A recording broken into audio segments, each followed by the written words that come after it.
sitting there, taking the action, breathe in and remain calm and focused.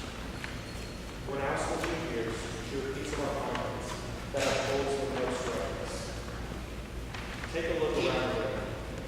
Notice all the different cultures you can see. Some of you didn't know each other when you were born. Others for a very long time. They're now your friends, even family for life. Go ahead and close your eyes again. Throughout the conference, we've had many branches to learn about: culture, movement, and your own manifesto. Now's the time to reflect on those lessons and apply them to the past, present, and future.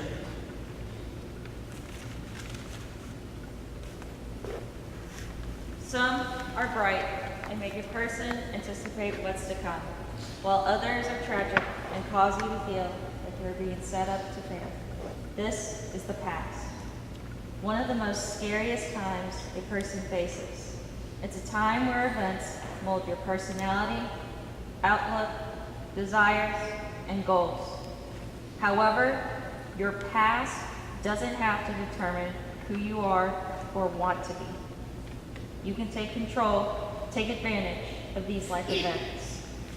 The kid who was shy but blossomed at the Y. The kid with a bad family history. The kid who was stereotyped. The kid who overcame isolation. The kid who faced adversity. The kid from a small town. The flower child who adapted to technology. The kid plagued by mental disease. They are not defined. Our present. Our individual cultures and passions served as motivations for coming to this place. While we were here, our cultures added together, and their meaning and worth multiplied in value. We created a culture here.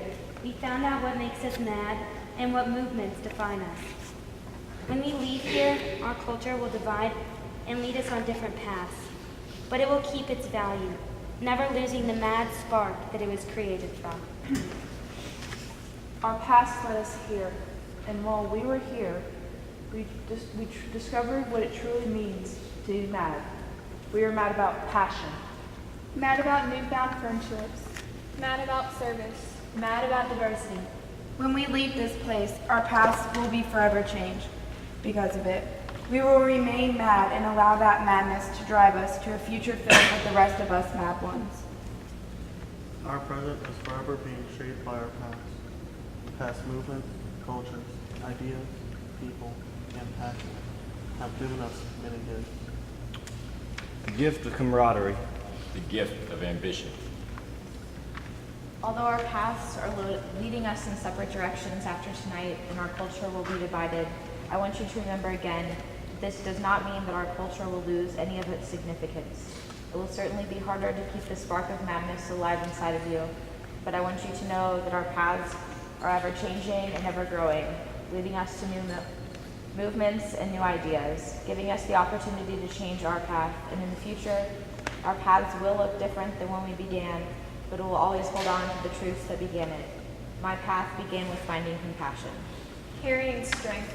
Leadership. Friendship. Love. Our past we can learn from. In the present we can participate, not anticipate.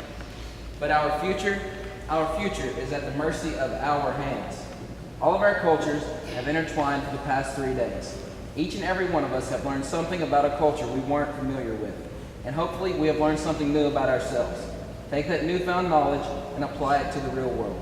There are no limits to what we can accomplish in our future as long as we find that passion and become one of the mad ones as you move forward. take risks. Be open-minded. Build your own world. We ain't perfect, but that's all right. Live for today, but plan for tomorrow. Live fulfilled. Be alive. Let your voice be heard. Be thoughtful. Stay resilient. Embrace diversity. Find meaning. Don't worry. Don't simply include those who are excluded, treat them as equals. Thomas Edison's last words were, "It's beautiful over there." I don't know where that place is for you, but I hope it's beautiful. Please continue to sit quietly for a few moments and take a moment to reflect on what we've said.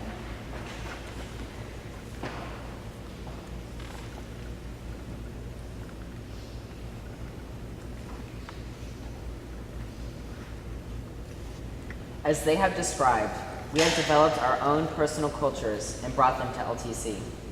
Our faiths, political ideologies, traditions, and goals. As our paths converge, inevitably, we are exposed to new beliefs and ideas. It is our duty to recognize and appreciate the beauty of our differences. And though we don't plan on it, naturally, we are drawn to the positive aspects of each of them. This experience has taught us to incorporate those positives into our own familiar and new culture. It is our responsibility to take these new, unique, and revitalized ideals into our hometowns.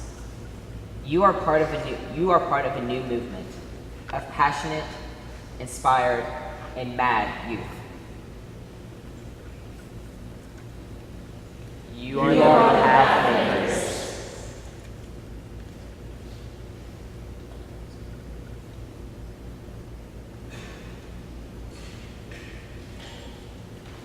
You may open your eyes, but please continue to sit quietly and wait to be let out.